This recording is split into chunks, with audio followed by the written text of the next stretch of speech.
ಎಲ್ಲರಿಗೂ ನಮಸ್ಕಾರ. ಜಾತಿ ಮತ ಸಂಪ್ರದಾಯಗಳನ್ನು ಅತ್ಯಂತ ಕಠೋರ ಕಟ್ಟಲೆಯಿಂದ ಪಾಲಿಸಬೇಕು ಎನ್ನುವಂತಹ ಸಂಪ್ರದಾಯಗಳನ್ನು ವಿರೋಧಿಸಿ ಎಲ್ಲರೂ ಕೂಡ ಪ್ರೀತಿ, ಪ್ರೇಮ, ಕರುಣೆ ಮತ್ತು ಸಾಮರಸ್ಯದ ಬದುಕನ್ನು ಪಾಲನೆ ಮಾಡಬೇಕು ಎನ್ನುವಂತಹ ಒಂದು ಅರ್ಥಪೂರ್ಣವಾಗಿರುವಂತಹ ಸಂದೇಶವನ್ನು ಇಟ್ಕೊಂಡು ಕುವೆಂಪು ಅವರು ಒಂದು ಕಡೆ ಒಂದಿಷ್ಟು ಸುಂದರವಾದಂತಹ ಸಾಲುಗಳನ್ನು ರಚನೆ ಮಾಡಿದ್ದಾರೆ. ಇವತ್ತು ಆ ಸಾಲುಗಳನ್ನು ನಿಮ್ಮೆದುರು ವಾಚನ ಮಾಡ್ತಾ ಇದ್ದೀನಿ.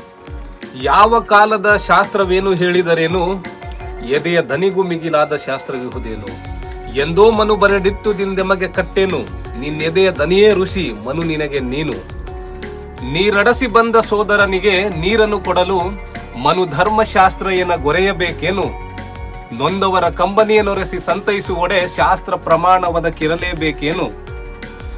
ಪಂಚಮರ ಶಿಶುವೊಂದು ಕೆರೆಯಲ್ಲಿ ಮುಳುಗುತ್ತಿರೆ, ದಡದಲ್ಲಿ ಮೀಯುತ್ತ ನಿಂತಿರುವ ನಾನು, ಮುಟ್ಟಿದರೆ ಬ್ರಹ್ಮತ್ವ ಕೆಟ್ಟು ಹೋಗುವುದೆಂದು ಸುಮ್ಮನಿದ್ದರೆ ಶಾಸ್ತ್ರ ಸಮ್ಮತವೇನು.